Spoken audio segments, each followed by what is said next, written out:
Hola, mi gente. Joe Berto back with you at the Credit Card Connection. I'm so glad you can join me.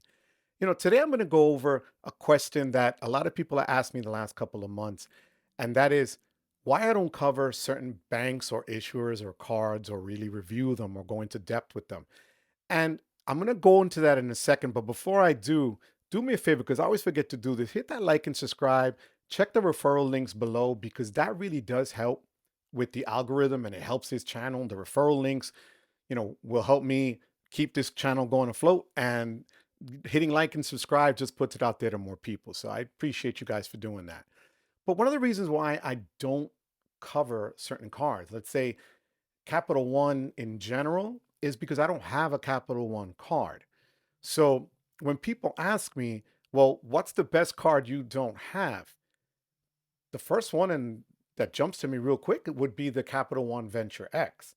Now, why the Venture X? Well, a lot of creators and a lot of organizations and like Nerd Wallet and Award Wallet and the Points Guy and all these people put out that the Capital One Venture X is the least expensive premium card you could have because it does offer lounge access. It does have other um, perks that you can get for car rentals and hotel stays and things like that.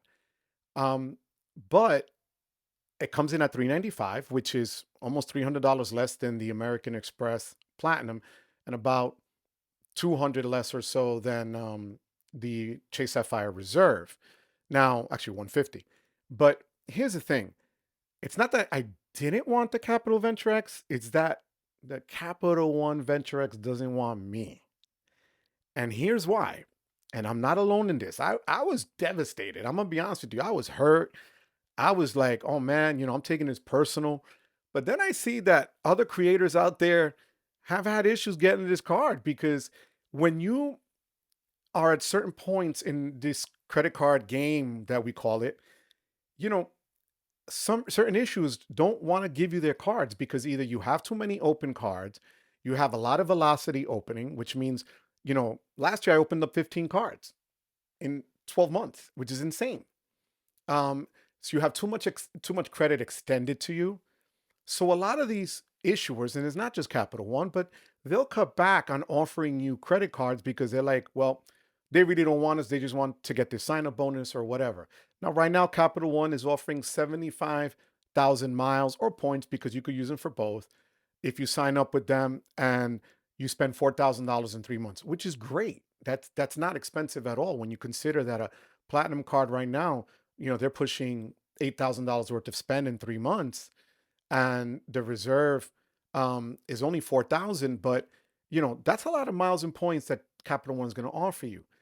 Here's the problem I have with Capital One in general, and I've done it in other videos, and I have other shorts about it. They like subprime borrowers, which means people that carry the balance or, aren't really on top of their credit and they roll over interest from month to month to month. So they have a wide array, a lineup of cards that look similar, sound similar from the Saver One, Quicksilver One, Capital Venture, Venture One, Venture X. So you get what I'm saying. It's kind of like they want you to build forward. So if you're already at the top and you didn't build from the bottom, they don't really like that. That's the easiest way I could put it. So I bypass all those other cards and I won't even try because when I do their pre-qualification that they do offer you online, you just go onto their website, they tell me with an 830 FICO score, and I'm not gassing it, I'm not patting myself on the back or think I'm the big thing. 830 FICO credit score. They're offering me their Saver card for good credit, their Quicksilver one for fair credit, and in their minds, a platinum secured card. What the heck? That's like you just started out. So they really don't give you the opportunity. And again, it's not just me, it's a lot of people in this space or that are at this position. So when people ask me, why don't you cover these cards? Because I can't. I can't get them. I can't get to apply for them. I can't get to say, hey, this is good, this is bad. And that's what I like to bring to you guys is the honest truth, whether I think the card was great or it sucked. I was praising the gold card for all of last year. And this past month I had to debt it because I realized I wasn't using it enough and the fee was too high. So I cut it. Right. So That's what I'm telling you. When people ask me, the best card that I don't have would be the Capital One Venture X. However, what I'm trying to do now, and this is all new and upfront to you guys, I haven't applied for a card since the end of September 2023. We're now towards the end of January 2024. My goal is to keep that opening up cards till the end of spring.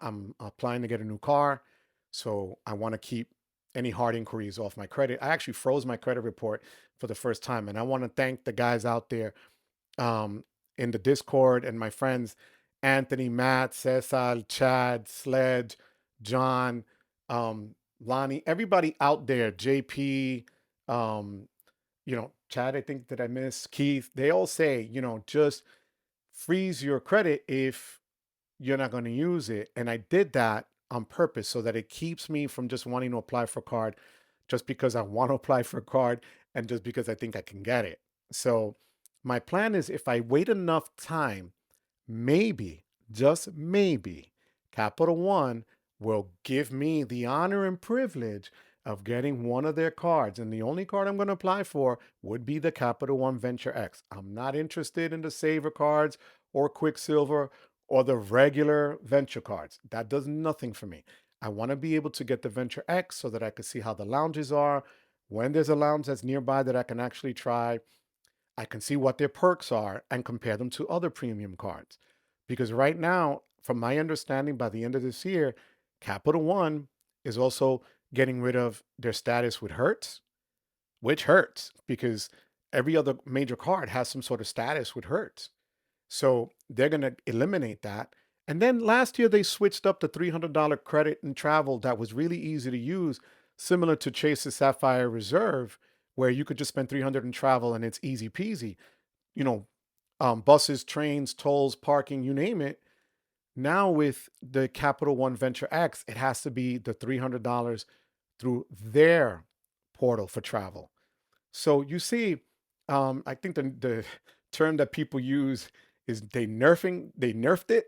So they're nerfing things, all right? And that's not cool. Not for almost 400 bucks. I don't care when people say, "Oh, but if you use a $300 annual fee, the travel credit on their portal, and then every year they give you another 100, your effective annual fee, your positive $5."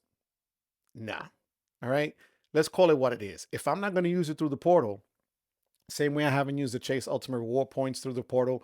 Same way I didn't use the Amex membership rewards points through the portal.